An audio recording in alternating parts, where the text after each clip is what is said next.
Hi there, this is Ajit Nawalkha for Entrepreneur Podcast, and today I have a fantastic man with me.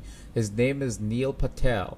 Neil is, I met Neil maybe a year and a half ago when I was at a mastermind that we host called Entrepreneur, and fantastic talk. I mean, the guy just blew everybody's mind, and these were like not startup entrepreneurs, these were entrepreneurs with over $1 million businesses, and he shared some really epic content strategies and SEO strategies at that event and absolutely blew everybody's mind. Let me give you a brief introduction on what Neil is. Neil is the co-founder of Crazy Egg, Hello Bar, and Kiss Matrix. He helps companies like Amazon, NBC, GM, HP, and Viacom grow their revenue. The Wall Street Journal calls him a top influencer on the web. Forbes says he's one of the top 10 online marketers, and I confirm that. And Entrepreneur Magazine says he created one of the 100 most brilliant companies in the world.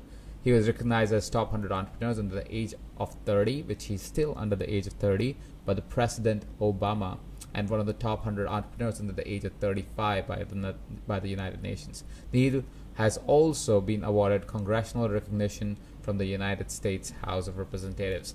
That is a heavy-duty bio and heavy-duty intro, but I'll let Neil take over. Hi, Neil. Thanks for having me. How are you doing today, this morning? I'm doing great. Doing great. Awesome. So, Neil, before we get started, I'm sure all people who are listening to this podcast, this interview, will be very, very curious to know how does all this story start? You're a really, really young man, right? I'm getting older now.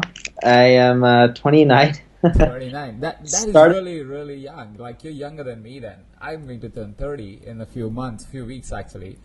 But that's fantastic. At 29, so much success. What is it that makes Neil Patel? So the thing that makes me is there's a few things. One, I really love what I'm doing.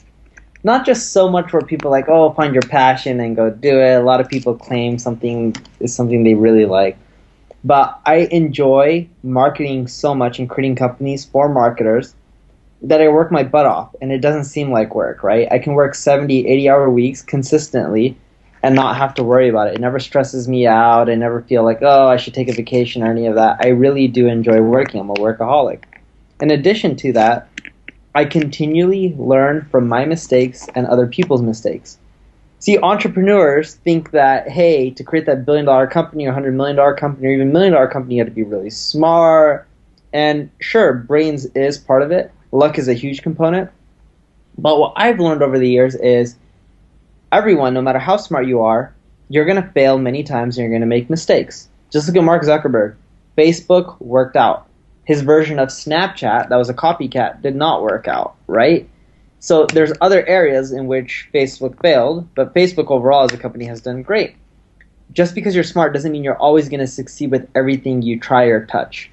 But every time you do something, you will learn new things, you'll make mistakes, and if you learn from these mistakes and avoid making them over and over again, you'll actually increase your odds of succeeding as time goes on.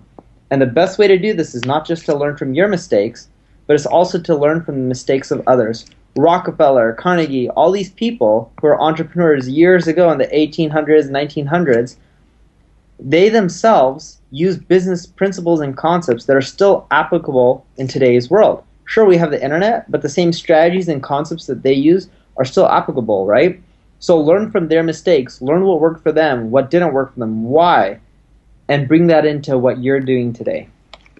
That's fantastic. So you're saying that you use the same principles that were also used in 1800s, 1900s. Would you like to share one of them? One of them that like stands out?